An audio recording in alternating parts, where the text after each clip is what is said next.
Have one of those mornings where the universe just decides it's going to test how much crap you can take before you snap. I mean, not the stub your toe on the coffee table kind of day. No, I'm talking about the wake up to find the world's worst people parked right on your lawn, dumping their problems on you kind of day. That was me. $500. That's what the HOA fined me. For snow.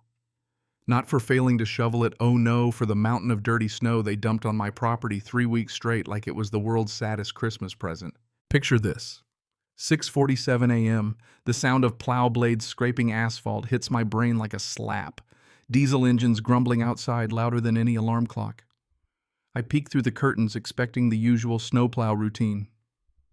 What I see instead, 4 HOA trucks lined up like they're staging an invasion, just dumping every last flake from the entire neighborhood right onto my property.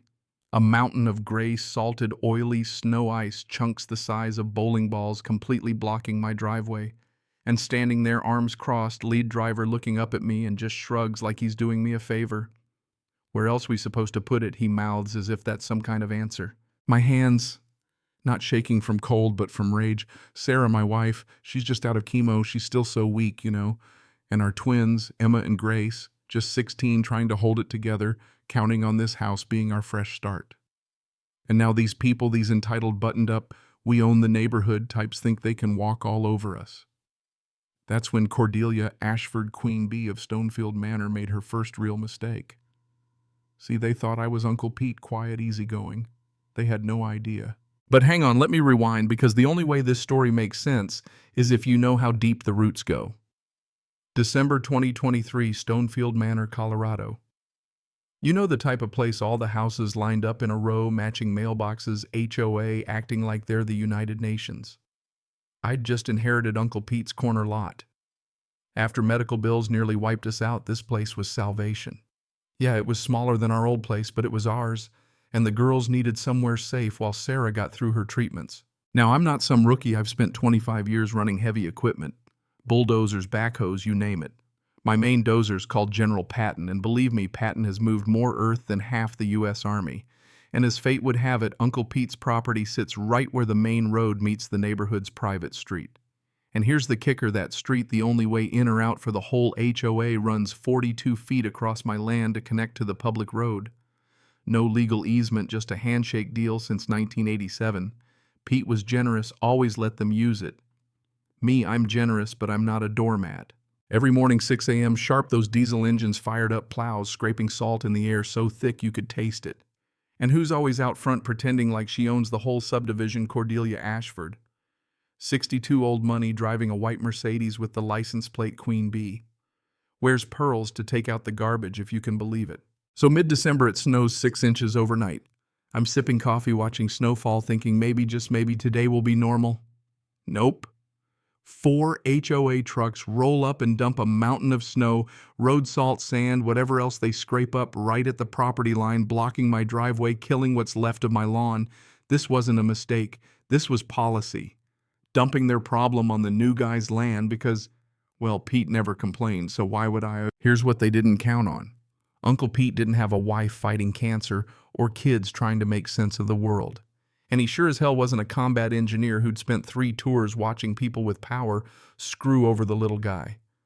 I stood there in the cold watching my breath steam and decided I'd had enough.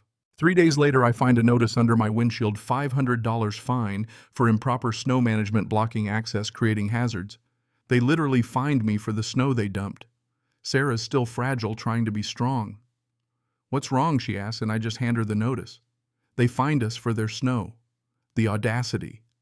The letter even had a diagram showing proper snow management, reminding me fines double if unpaid. So I march up to Cordelia's place. Her house is a monument to entitlement. She opens the door, looks at me like I'm selling timeshares. Can I help you? Not a hint of warmth. Yeah, I say. Explain this $500 fine for the snow you dumped on my property. She gives me that tight practice smile, the one rich people perfect at finishing school. Mr. Kavanaugh, the HOA has prescriptive rights, 37 years continuous use. Your uncle understood the arrangement. Legal jargon, but I know what it means. If you use land long enough without permission, you can try to claim ownership. But here's the part they skip: permission resets the clock every time. So you're saying the HOA owns part of my land, I ask. She blinks. We have established usage rights, reasonable maintenance activities. Show me the paperwork. Smile falters. Submit a formal request. Translation, they got nothing.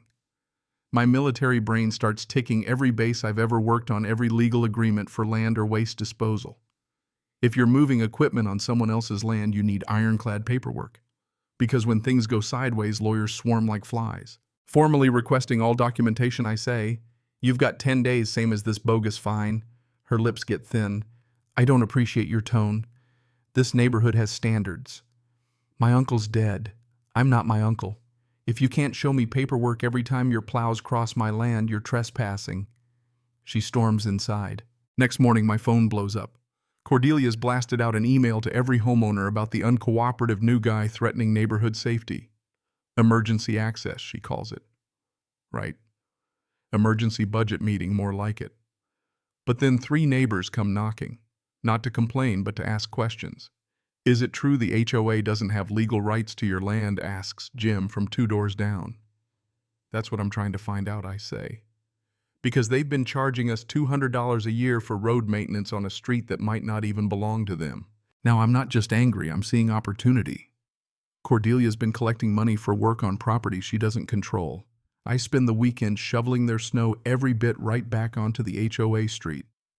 Monday, 6 a.m. Cordelia's at my door with 2 board members. "You cannot dump snow on HOA property. We're fining you $5,000 for vandalism. $5,000. "Which HOA property is that?" I ask, sipping coffee. "The street through my land." Now Cordelia's rattled. "We'll conduct a survey." "Great, I'll get my own surveyor too." I call Chuck Morrison, best in the county. His crew's got equipment that could map the moon. 3 days later, he hands me a survey that's a death sentence for the HOA's case. The street crosses exactly 42 feet onto my property. No easement, no deed restriction, nothing. Just years of permission, not hostile occupation. I copy the survey, hand-delivered to every house in Stonefield Manor. Phones ring off the hook, everyone's got questions. "Is this true?" Chuck Morrison surveyed it. "Verify with the county. So we've been paying for nothing." "Looks that way." Thursday. Cordelia calls an emergency board meeting trying to address misinformation. Room's packed. She stands up front blaming me for disrupting the neighborhood. I stand asked to see the easement.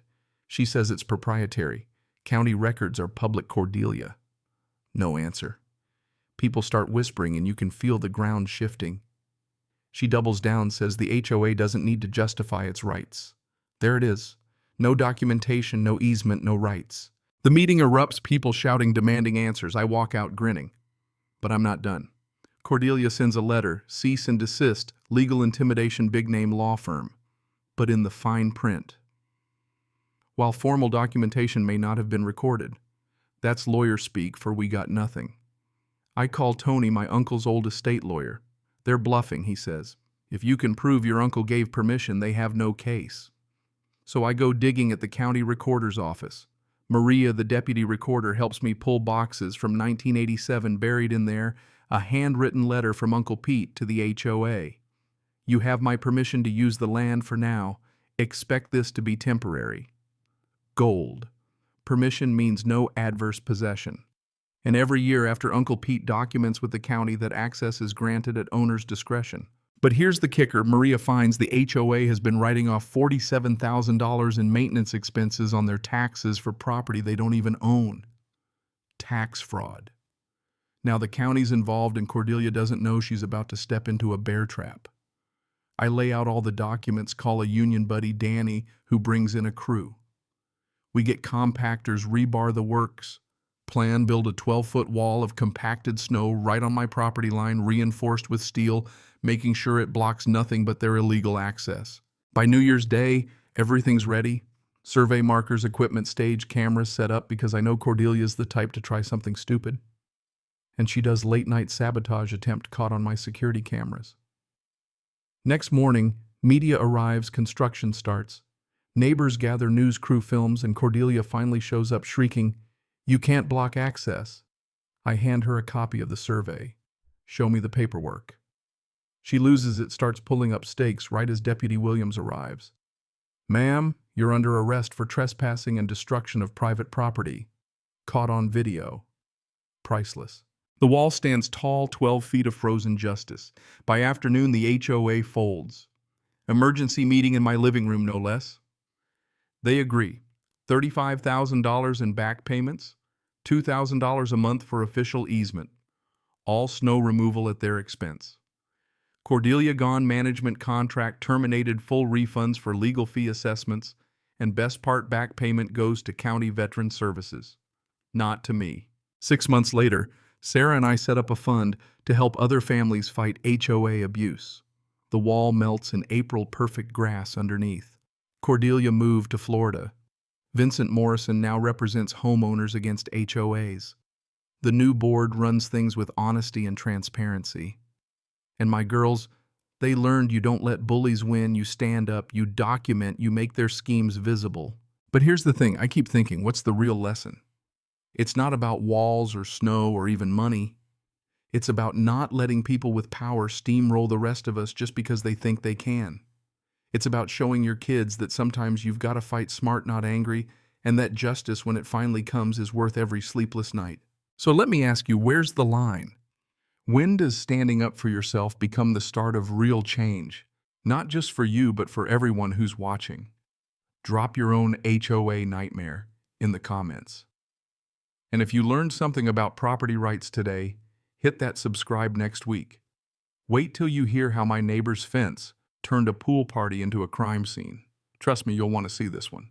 You'll want. Cảm ơn các bạn đã xem video.